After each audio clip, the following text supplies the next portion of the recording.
Assalamu alaikum hurmatli obunachilar. Mana xudo xohlasa keyingi obyektimizni ishlari ham bitdi. 9 dona kapı, krashinli. Bört variantda.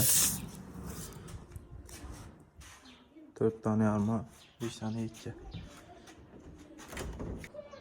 Görüşleriniz mümkün. Buraya karakollar vurulan, yarınki rakette de karazamlıktan kısırladı. Koronaşlar bile. Ondan nece kere variantlarımız hazır komoda okudu.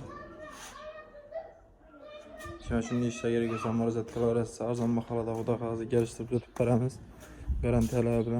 Onda keyinki obyektimiz işleri bulan hemen aynı alıp. Onda keyinkiler o da fazla tayar oldu.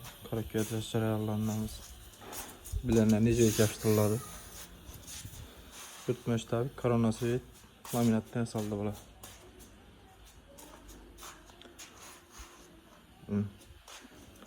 Kime şunun hizmette gerekiyorsa müracaat kılaverasizlar.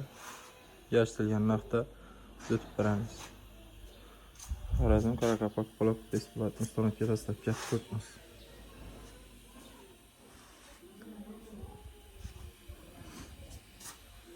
Deputat telefon nomerlarini qoldirib o'tamiz.